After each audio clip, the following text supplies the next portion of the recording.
Boa noite, bem-vindos ao Jornal do Rio. A partir de agora, aqui na tela da Band, você fica atualizado com as informações do nosso estado, aqui do Rio de Janeiro. E já começamos com imagens ao vivo, falando da reconstituição do caso da menina Agatha Félix. Esse trabalho que acontece nesse momento lá no Complexo do Alemão. Dentro de instantes, a gente fala um pouco mais sobre essa reprodução simulada do caso da menina de 8 anos que foi atingida por um disparo lá na favela.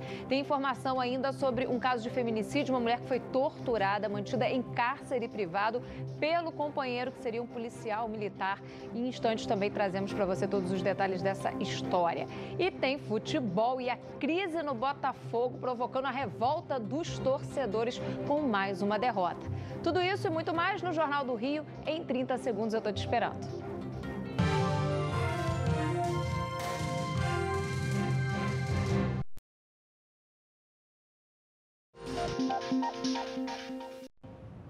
O Complexo do Alemão, na zona norte do Rio, lidera um ranking de tiroteios no mês de setembro na cidade. A região é a mesma que falamos agora há pouco, onde estava a menina Agatha Félix, de 8 anos, que foi baleada no último dia 20. Daqui a pouco a Polícia Civil segue e traz mais detalhes sobre essa reconstituição do caso. A gente vai falar sobre esse assunto agora, sobre esses confrontos constantes naquela região. Os investigadores da Delegacia de Homicídios querem preencher as lacunas do caso. No último dia 20, Agatha Félix, de 8 anos, estava com a mãe dentro de uma Kombi na favela da Fazendinha, no Complexo do Alemão, quando foi atingida nas costas por um disparo. Os familiares negaram que um confronto tivesse acontecido na favela. Já a Polícia Militar disse que uma patrulha foi atacada por criminosos e revidou, e que os agentes só souberam da menina baleada após o fim do confronto. Outro ponto que dificulta a investigação é o confronto balístico com as armas apresentadas pelos policiais militares envolvidos na ação, que não poderá ser feito. Peritos do Instituto de Criminalística Carlos Éboli apontaram que o fragmento de bala recolhido do corpo de Agatha era compatível com o de um fuzil, mas que não foi possível determinar outras características, como, por exemplo, o calibre. A reconstituição será feita na Fazendinha, no mesmo horário em que a menina foi morta, por volta das 8 horas da noite. Os policiais querem simular as condições daquele dia com base nos depoimentos dados na delegacia. Testemunhas do caso também devem estar presentes. A morte de Agatha ganhou grande repercussão. Dados do aplicativo Onde Tem Tiroteio mostram que apenas em setembro, o Complexo do Alemão, onde a menina foi baleada, aparece no topo do ranking de tiroteios na cidade. Foram pelo menos 55 registros na região. Em todo o estado, esse número chega a pelo menos 523. O relatório aponta que de janeiro a setembro já foram mais de 5.100 ocorrências em todo o Rio de Janeiro. E vamos agora ao vivo ao Complexo do Alemão para saber informações sobre esse trabalho de reprodução simulada dos peritos por lá. Quem está acompanhando tudo de perto desde cedo é o repórter Fernando Davi, que segue com a gente. Oi, Fernando, boa noite para você. Não tem previsão para acabar esse trabalho, né? Não tem previsão, Thaís. Boa noite para você também, uma ótima noite a todos. Olha, os agentes da Divisão de Homicídios e da CORE, que é a tropa de elite da Polícia Civil, chegaram aqui no Complexo do Alemão por volta de 5 horas da tarde. Eles fizeram todos os preparativos e agora há pouco antes do jornal entrar no ar, 15 para as 7 da noite, teve início esse trabalho da reconstituição. Os policiais esperaram esse horário, deixaram a luz cair para que a reprodução aconteça com a mesma condição de luminosidade, Thaís, do momento em que a menina de 8 anos foi baleada. Esse grande esquema de segurança foi montado por aqui porque essa região, a gente sabe, aqui no Complexo do Alemão, infelizmente, ela é considerada pelos órgãos de segurança uma das mais perigosas do Rio de Janeiro. Olha, 5 testemunhas participam desse procedimento, mas a mãe da Agatha que passou mal e os policiais militares que trabalhavam no dia da morte, apesar de convocados, desistiram de participar. A gente lembra que a Agatha Félix foi morta no dia 20 de setembro, ela voltava para casa com a mãe. Os policiais disseram que foram atacados por traficantes e revidaram, mas as testemunhas afirmam, né, Thaís, que os PMs acabaram disparando em direção a uma motocicleta e acertaram acidentalmente a menina pelas costas. Cerca de 20 pessoas foram ouvidas pelos investigadores, a arma dos policiais também, as armas já passaram por uma perícia, mas o laudo sobre os fragmentos, né, de projétil encontrados no corpo da menina Agatha, infelizmente, deram inconclusivos. Então agora a gente aguarda que essa reprodução simulada possa ajudar a esclarecer, afinal, de onde partiu o tiro que matou essa menina de 8 anos de idade, Thaís. Valeu, obrigada, tá, Fernando, pela sua informação. E a gente segue por aqui falando ainda de violência. O Instituto de Segurança Pública também registrou um aumento de casos de crimes contra idosos. Quem traz os detalhes para a gente agora é a repórter da Rádio Band News FM 90.3, a Tatiana Campbell. Cerca de 10 idosos foram agredidos por dia em 2018 no Rio de Janeiro. É o que aponta um estudo elaborado pelo Instituto de Segurança Pública, divulgado nesta terça-feira. De acordo com os dados mostrados, ao menos 3.500 pessoas sofreram lesões corporais dolosas. O estudo divulgou ainda que em 61,3% dos casos, as agressões aconteceram dentro da própria casa e que em 54,4% das vezes, os autores eram familiares ou conhecidos dos idosos. A maioria das vítimas tinha entre 60 e 69 anos e eram mulheres. Ainda segundo o ISP, em 2018, foram registrados cerca de 4.500 idosos que sofreram ameaças, uma média de 1 a cada 2 horas. Os dados mostraram ainda que a população da terceira idade representa 28,3% das vítimas de extorsão e 28,4% de estelionato. Só em 2018, quase 10.000 idosos sofreram com este último crime aqui no estado do Rio, uma média de 27 por dia. Atualmente, existem 2.893.000 idosos no Rio de Janeiro. Isto representa 17% da população do estado. Valeu, Tatiana. Obrigado pelo seu destaque. E vamos falar também de violência contra as mulheres. Uma jovem de 23 anos disse que foi torturada pelo companheiro enquanto era mantida em cárcere privado. O agressor, segundo ela, tem 43 anos e é um policial militar. Meu desejo é que a justiça seja feita e que ele fique bem longe de mim. O homem que a jovem se refere é o ex-companheiro, Daniel Glendeman, de 43 anos. Ele é sargento da Polícia Militar e foi preso na última semana. Foi aqui nesta casa que a vítima foi mantida em cárcere privado por 17 dias. Sofreu uma série de agressões. O pai, desconfiado, decidiu vir até aqui. Ela foi encontrada dopada e com inúmeros ferimentos, principalmente na cabeça. Batia minha cabeça no chão, fez eu deitar no chão, começou a me bater com o calcanhar do pé na barriga e na costela. A vítima foi namorada do agressor por 7 anos. Chegaram a se separar por 7 meses, mas ela decidiu dar uma nova oportunidade.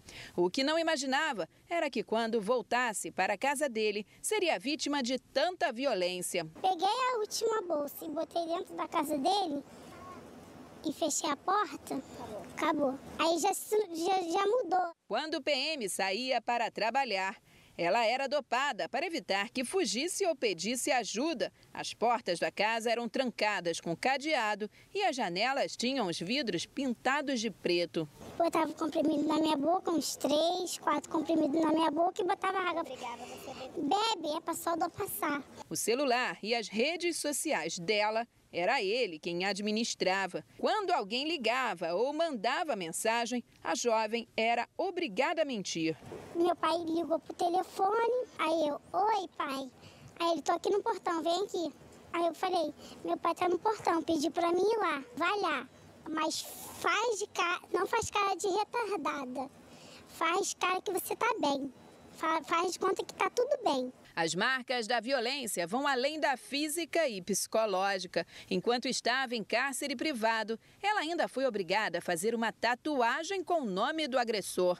A Delegacia de Atendimento à Mulher de Caxias investiga o caso. Testemunhas estão sendo ouvidas. Entre elas, uma vizinha que foi quem fez o contato com o pai da jovem. A gente teve conhecimento aqui na delegacia, pela família da vítima, de que ele está ameaçando a testemunha, né, uma das testemunhas, né, na verdade ela tem várias testemunhas, e uma delas está sendo ameaçada. Então, diante desses fatos, a gente instaurou um novo inquérito para apurar a coação no curso do processo.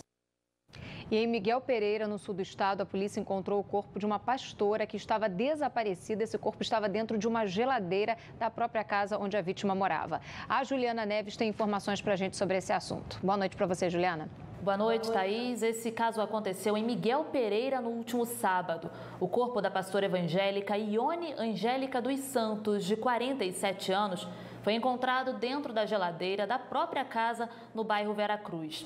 Ione estava desaparecida há uma semana. O corpo foi encontrado pelo irmão da vítima, que procurava por Ione e estranhou que um botijão de gás estava sendo usado como peso para segurar a porta do refrigerador. O corpo foi encaminhado ao Instituto Médico Legal de Barra do Piraí, que deve apontar a causa da morte e há quanto tempo o crime ocorreu. A perícia técnica já informou que o cadáver não apresentava sinais de agressão. O caso é investigado pela polícia. O principal suspeito do crime é o namorado de Ione, Luan Newton Martins. Luan teria atirado e matado um policial militar e acabou morrendo em uma troca de tiros com outros 3 PMs na última quarta-feira em São Miguel, no interior de São Paulo. Esse caso aconteceu um dia depois de Ione ser dada como desaparecida e Luan usava o carro da pastora. Thaís. Obrigada, Juliana. E a seguir aqui no Jornal do Rio, vamos falar que a Justiça aceita a denúncia contra Sérgio Cabral, que agora é réu em 30 processos.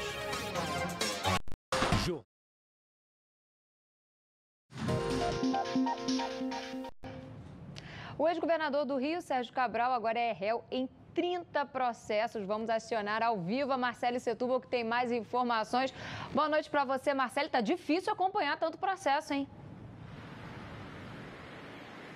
Exatamente, Thaís. Boa noite para você, muito boa noite a todos. Bom, esse processo que a Justiça aceitou, né, a denúncia do Ministério Público Federal, é referente agora à sonegação de imposto de renda de cerca de 10 milhões de reais. De acordo com as informações, as investigações do Ministério Público Federal, o Sérgio Cabral prestou informações falsas e omitiu outras informações às autoridades fazendárias a respeito do imposto de renda referente aos anos de 2013, 2014 e também de 2015. E aí, Thaís, os procuradores pediram nessa denúncia que a Justiça aceitou que Cabral seja condenado por sonegação fiscal e também que ele devolva, né, o dinheiro que foi sonegado aos cofres públicos. A defesa de Sérgio Cabral, Thaís, disse que o político já respondeu sobre esses mesmos fatos em outras ações penais. Você falou sobre acompanhar, né, todos esses processos de Sérgio Cabral. Olha, Thaís, já são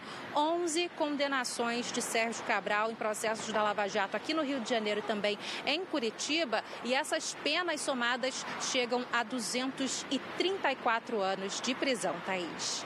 Obrigada, tá, Marcele, pela sua informação. A gente segue por aqui ainda com informação ao vivo. A ALERJ aprovou hoje um projeto de lei que permite os estudantes da rede pública do Estado substituírem as aulas de ensino religioso por reforço escolar. Quem vai falar para a gente sobre esse assunto da Rádio Band News FM é o Marcos Lacerda. Oi, Lacerda, explica um pouquinho melhor sobre esse projeto. Oi, Thaís, boa noite a todos. É um projeto que foi uma modificação da lei do ensino religioso aqui no estado do Rio de Janeiro, a partir da sanção do governador Wilson Witzel. Daqui a 15 dias, no máximo, os alunos que estiverem na escola e tiver o ensino religioso poderão optar em fazer ou não a disciplina. Caso não façam a disciplina, eles terão um reforço escolar nas matérias que estão com um rendimento menor. E aí o governador tem esses 15 dias agora para decidir se vai modificar essa lei de ensino religioso aqui no estado do Rio de Janeiro ou se vai vetar. Isso tudo foi debatido agora há pouco na Assembleia Legislativa. Thaís. Valeu, obrigada, Lacerda, pela sua informação, pelo seu destaque. E as livrarias e também papelarias passam por uma crise, de acordo com dados de uma pesquisa feita pelo IBGE. A queda no último ano no setor chegou a 18%. O espaço de 4 andares e mais de 3 mil metros quadrados no prédio do antigo Cine Vitória, que abrigou por 6 anos a Livraria da Cultura na Rua Senador Dantas, no centro do Rio, hoje está de portas fechadas e com moradores de rua do lado de fora. A gente parava, lia, refletia e hoje está tudo fechado, infelizmente. Pelo menos 2 vezes por semana eu vinha, porque era um bom tempo na hora do almoço, de dar uma olhadinha nas novidades. E o cenário econômico do mercado de livros não é dos melhores. Mesmo no ano que a venda de exemplares bateu recorde na Bienal do Livro, as lojas não conseguem se recuperar. Em julho deste ano, o IBGE apontou que o setor de livros, jornais, revistas e papelarias apresentou a maior queda anual de menos 18,5%. Já um levantamento da Confederação Nacional do Comércio de Bens, Serviços e Turismo mostra que em 10 anos o número encolheu 29%. Também contribui para esse fenômeno a mudança dos hábitos de consumo, a migração para o mundo online, a elevação de custos administrativos, impositivos, aluguéis e serviços. Mas há quem aposte em lojas mais enxutas, como esta no centro do Rio. Há 21 anos no mercado, o dono se especializou em temas cariocas como samba, música popular e futebol e virou referência na área. A programação da livraria vai além da literatura. Sempre que há lançamentos de livros, são organizadas rodas de samba e choro, que acabam atraindo não só os clientes fiéis, mas também quem passa aqui pela Rua do Ouvidor. Esse panorama, eu acho que a Folha Seca tem se portado bem. Conseguido juntar muitos amigos aqui, cada vez mais. E o Rio tem cerca de 100 chafarizes espalhados pela cidade. Alguns deles estão abandonados e secos, é o que mostra agora a reportagem do Alexandre Tortoriello. O Rio de Janeiro foi capital do Brasil Colônia, do Reino Português, do Brasil Império e da República. Mas se depender dos chafarizes da cidade, muitos capítulos dessa história estão se apagando. Água é raridade. Mais fácil encontrar folhas, lixo. A prefeitura diz que são cerca de 100 na cidade, mas que só se responsabiliza por 31. E desses, 12 estariam funcionando, inclusive este da Praça São Salvador, em Laranjeiras. Tá seco, não tem nem água para jogar no rosto. De acordo com a Secretaria de Conservação, alguns só são ligados durante 6 horas por dia. Por 8 anos, Augusto foi responsável pelos chafarizes do centro da cidade. Hoje, lamenta a situação. E a gente precisava ter esses chafarizes serem o orgulho e não a vergonha da cidade. A gente não deveria deixar esses chafarizes secar e nem ser mal utilizados da maneira como ele vem sendo nos últimos tempos, né? O abandono em alguns lugares já dura tanto tempo que marcos históricos passam despercebidos, como este chafariz construído no ano seguinte à chegada da família real portuguesa ao Brasil. Na época, aqui ficava a entrada mais movimentada da cidade. Era também a principal fonte de abastecimento de água do Rio de Janeiro. Parada obrigatória para tropeiros. Hoje tem mato crescendo e quase nenhum sinal da riqueza do século XIX. Na placa de pontos turísticos da prefeitura, bem em frente, não há nenhuma informação sobre o chafariz. Marconi coordena um grupo de voluntários que lutam pela preservação do patrimônio histórico. Com doações, reformaram um dos primeiros chafarizes da cidade de 1786. Mas há décadas, a água também não chega aqui. A pessoa só acha que é dele, o que é da porta da casa dele para dentro. Para fora, não. É um abandono em todos os níveis, em todos os governos. Foi sempre desse jeito. As pessoas não têm noção da importância histórica dos monumentos, dos prédios públicos e das construções em geral. Foi velado hoje o corpo de Newton Carlos, um dos maiores nomes do jornalismo no Brasil, responsável por grandes coberturas internacionais e, logicamente, a gente acompanhou de perto. O corredor de flores na entrada da capela reuniu as homenagens de quem passou pela vida do jornalista. Newton Carlos foi velado nesta terça-feira no Memorial do Carmo, no Caju, zona portuária do Rio. A cerimônia reuniu amigos e familiares. O Newton Carlos é uma pessoa que pesquisou muito que viajou muito e que trazia uma visão que era uma visão a partir do interesse brasileiro. Newton Carlos tinha 91 anos e escrevia colunas quinzenais para o Jornal da Noite da TV Bandeirantes. Mas a vida dele no jornalismo começou há 70 anos, ainda no Correio da Manhã. Teve passagens por outros jornais impressos até assumir a editoria internacional do Jornal do Brasil. Lá ganhou o apelido de Maestro. A cobertura sobre os acontecimentos na América Latina renderam um livro chamado América Latina, 2 pontos. O mais famoso, escrito por Newton Carlos. Apesar do extenso currículo, os familiares o consideram muito mais do que um escritor e um grande jornalista. Foi sempre um refúgio. Ele foi um refúgio para mim, também foi uma inspiração, também sou jornalista. A pausa é rápida, a gente vai para o intervalo e daqui a pouquinho vamos falar de futebol e da crise no Botafogo. Os muros da sede do clube em General Severiano amanheceram fechados depois de mais uma derrota do time no Brasileirão.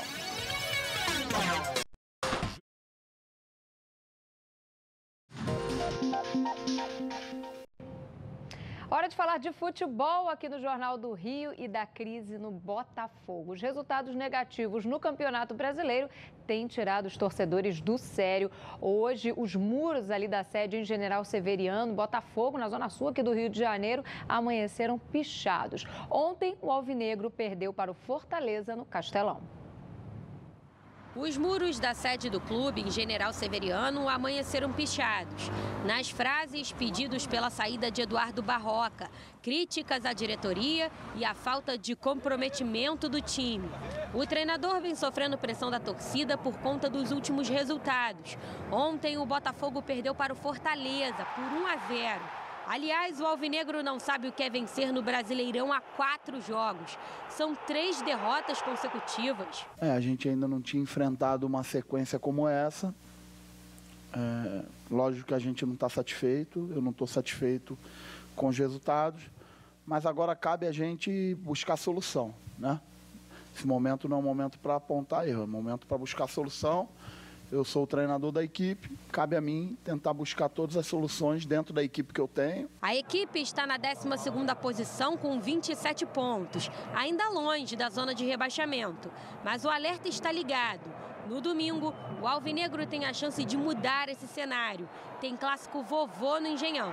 Se vencer o Fluminense, Barroca pode ter dias mais tranquilos no comando do clube.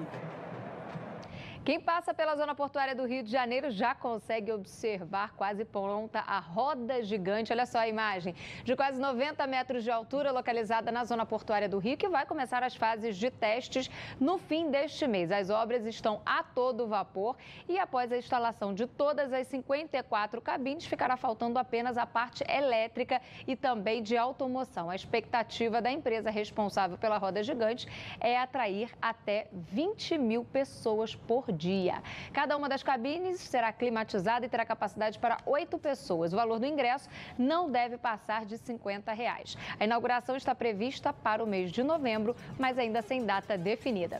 Com essa imagem, a gente fica por aqui com o Jornal do Rio. Você fica agora com o Jornal da Band. Uma boa noite para você e até amanhã.